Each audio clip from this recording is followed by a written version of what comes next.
అందరికీ నమస్కారం. Epic story లైన్స్‌కు స్వాగతం. శ్రీ సాయి లీలామృతము అధ్యాయము 4. ఓం శ్రీ సమర్థ సద్గురు సాయినాథాయ నమః. భక్త సులభుడు. భక్తులకు ఇహపర శ్రేయస్సు చేకూర్చడానికే వచ్చానని బాబా చెప్పేవారు. ఐహికమైన కోర్కెలతో బాబాను దర్శించరాదని చెబుతున్న భక్తునితో అలా చెప్పవద్దు. నా వద్ద అందరూ మొదట అలానే వస్తారు. కష్టాలు కోరికలు తీరి జీవితంలో స్థాయి చిక్కాక నన్ను అనుసరించి సన్మార్గానికి వస్తారు అన్నారు. అందుకే సాయి భక్త సులభుడు. భక్తులకెట్టి కఠోర నియమాలు పెట్టక దర్శన స్మరణలతోనే ప్రసన్నులవుతారు. రేగే అను భక్తుడు హైకోర్టులో జడ్జిగా పనిచేసేవాడు. ఉపనయనమైనప్పటి నుంచి అతడు ఆసన ప్రాణాయామాలతో పాటు సూర్యుని బింబము మధ్యలో శ్రీమన్నారాయణుడున్నట్లు ధ్యానిస్తుండేవాడు.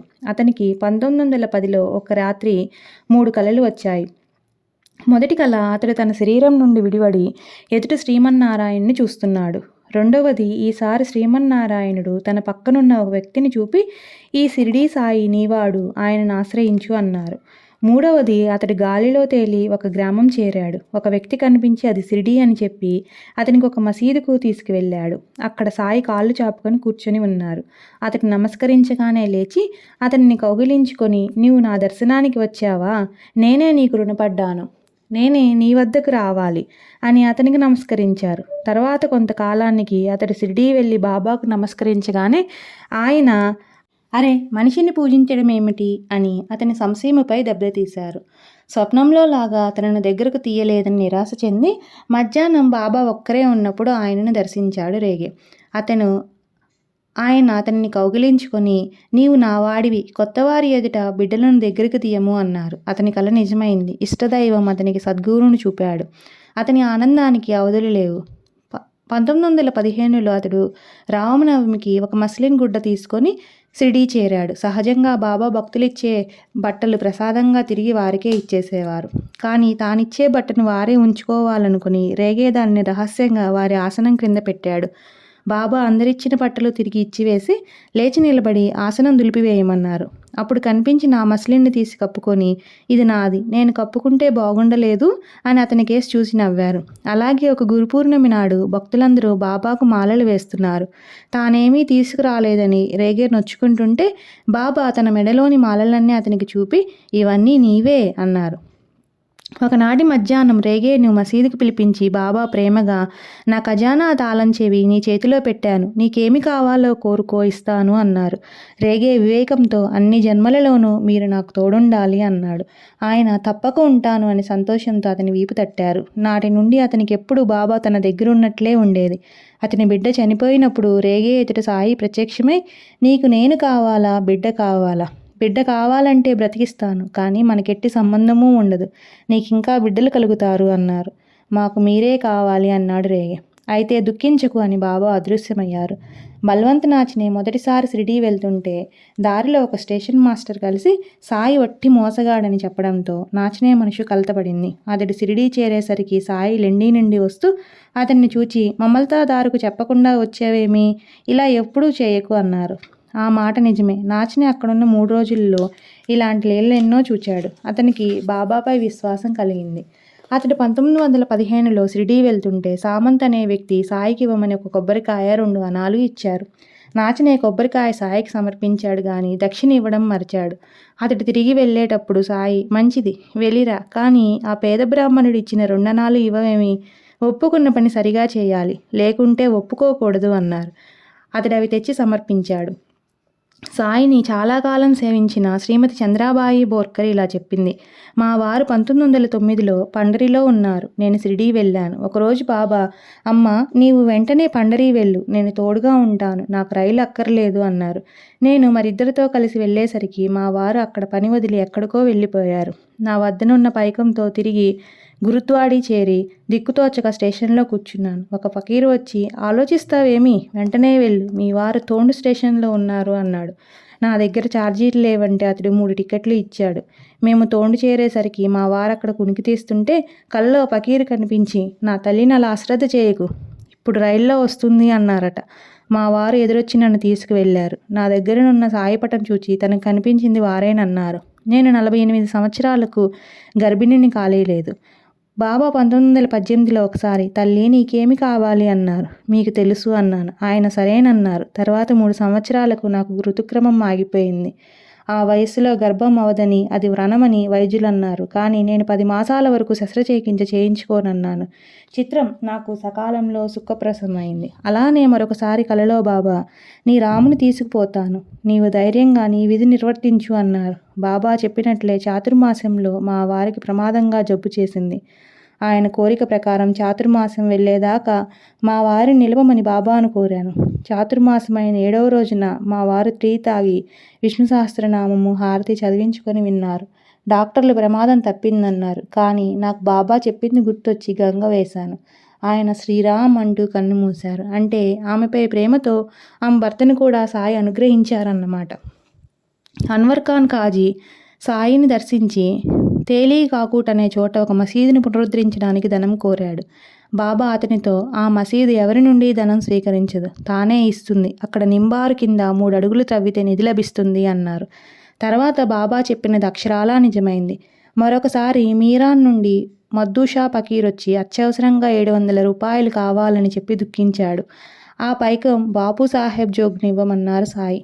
అతడు ఆ పైకం సాయికి ఇచ్చాడు. దానిని ఆ ఫకీర్కి ఇవ్వమని గులాబ్ లక్ష్మణ్ అనే యువకులకి ఇచ్చారు సాయి. వారు దానిలో 200 రూపాయలు తీసుకుని మిగిలినది మాత్రమే ఫకీర్కి ఇచ్చారు. అతడు ఎంత గోల పెట్టినా సాయి పలకలేదు. అతడు కాలినడకన వెళ్తుంటే నీమ్గావ్ వద్ద అతనికి ఇర్రష్ షా అనే పార్సీ భక్తుడు ఎదురై భిక్ష 200 రూపాయలు సమర్పించాడు. కారణం, ఆ ముందటి రాత్రి ఇర్రష్ షాకు సాయి కల్లో కనిపించి టాంగాలో షిరిడీ వెళ్ళమని, నీమ్గావ్ దగ్గర ఎదురయ్యే ఫకీరుకు భోజనము 200 రూపాయలు ఇవ్వమని చెప్పారు. మరొకసారి లాసూర్ నుండి వచ్చిన ముస్లిం 4000 రూపాయలు కావాలని ఏడ్చాడు. తామిచ్చిన అతనికి దక్కదని సాయి ఎంత చెప్పినా అతడు వినలేదు. రేపు ఉదయం మర్రి చెట్టు దగ్గరికి వెళ్ళి లంకెబిందె దొరుకుతుంది అన్నారు బాబా. అతడు నమ్మలేదు. కానీ ఆ చెట్టు దగ్గరికి వెళ్ళాడు. అక్కడ ఒక లంకెబిందె కనిపించింది. దాన్ని మోయలేక మరొకరిని తోడు తీసుకువెళ్ళేసరికి అదక్కడ లేదు. అతడు ఏడుస్తూ వచ్చి బాబాతో చెప్పాడు. దానిని రూయి గ్రామస్తుడు ఒకడు తీసుకుపోయాడన్నాడు సాయి. షిరిడీ సమీపంలోని కోర్హెలా నుండి రోజు ఆరతి భజనలకు పిలాజీ గురో షిరిడీ వస్తుండేవాడు. అతని భార్యకు ఒకరోజు సాయి కల్లో కనిపించి, ₹10 ఇచ్చి దీన్ని డబ్బుల సంచిలో పెట్టుకో, లోటుండదు అన్నారు. ఆమె తన బాబుకొక గుడ్డ ఇవ్వమన్నది. తర్వాత ఇస్తాలే అన్నారు ఆయన. ఆ రాత్రే గురవుకు కూడా కల్లో కనిపించి, షిరిడీలో స్థిరపడండి, మీకే లోటు రాదు అన్నారు. మరోరోజే వాళ్ళు షిరిడీ వచ్చేశారు. పిలాజీ రోజూ బాబా వద్ద సన్నాయి వాయించేవాడు. సాయి సమాధి చెందినప్పుడు కప్పిన గుడ్డ వారి కుమారునికి లభించింది. బాబా అలా తమ మాట నిలబెట్టుకున్నారు. ఆత్మారాముని భార్య తగు పెట్టుకొని చాలా సంవత్సరాలు పుట్టింట్లోనే ఉన్నది. అతడు 1913వ సంవత్సరంలో తన తమ్ముడు బీవీ వైద్య చెబితే బాబాను దర్శించి ఊదీ ప్రసాదము తన భార్యకు పంపాడు. చిత్రం, అవి చేరగానే ఆమె భర్త ఇంటికి వచ్చేసి, ఇదే నా ఇల్లు, పుట్టింట్లో సుఖమేమున్నది అన్నది. నాటి నుండి వారు సుఖంగా ఉన్నారు. హరిబాబు పన్సే ఒక కలరా రోగికి బాబా ఊదీ ఇస్తే ఆ వ్యాధి తగ్గడంతో రోగులెందరో వచ్చి అతని వద్దనున్న ఊదీ అంతా తీసుకుపోయారు. ఇంకేమి చేయాలా అని అతని కంగారు పడుతుంటే నాటితో ఊర్లోనే ఆ వ్యాధి లేకుండా పోయింది. తర్వాత పన్సే పక్క గ్రామంలో ఒక మిత్రుని వద్దకు వెళ్ళాడు. ఆ మిత్రుని తమ్మునికి ఎంతో ప్రమాదంగా జబ్బు చేసి ఏమి చేసినా తగ్గడం లేదు. అతని స్నేహితుడు, సాయి మహాత్ముడైతే నీ ద్వారా నా తమ్ముడిని కాపాడాలి అన్నాడు.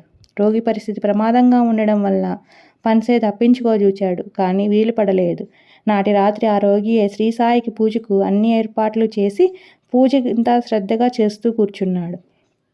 ఎలాగైనా తప్పించుకోవాలని పన్సే ఎంతో ఎక్కువ ఫీజు అడిగినా వాళ్ళు అంగీకరించారు. నాటి రాత్రి కలలో సాయి కనిపించి పన్సేకు మందు తెలిపారు. దానితో ఆ వ్యాధి తగ్గిపోయింది. బాబాని నమ్మిన వారికి తప్పక న్యాయం జరుగుతుంది.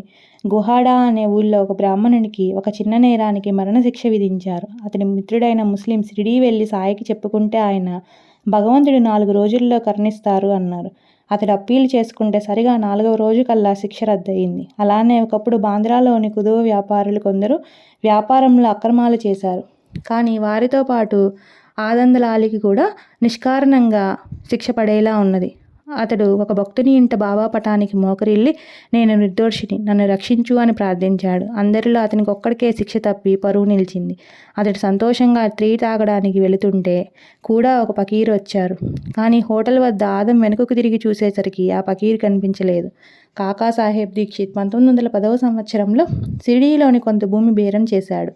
ఆసామి లక్ష్మణ్ భట్ దాని వేల 200 రూపాయలు చెబితే దీక్షిత్ 150 రూపాయలకు అడిగాడు.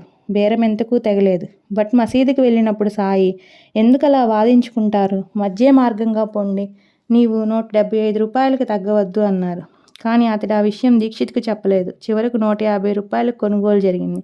కానీ లక్ష్మణ్ ఇంటికి వచ్చి డబ్బు లెక్క పెట్టుకుంటే 175 రూపాయలు ఉన్నది. తూర్పేగావులో శాంతాబాయికి వేలి మీద ఎముక చీలి కుళ్ళి చీము కారుతుండేది. ఆమెకు ఒకరోజు కలలో బాబా కనిపించి దేఖా మాలి, ఆకు పసరు పూసుకో అన్నారు.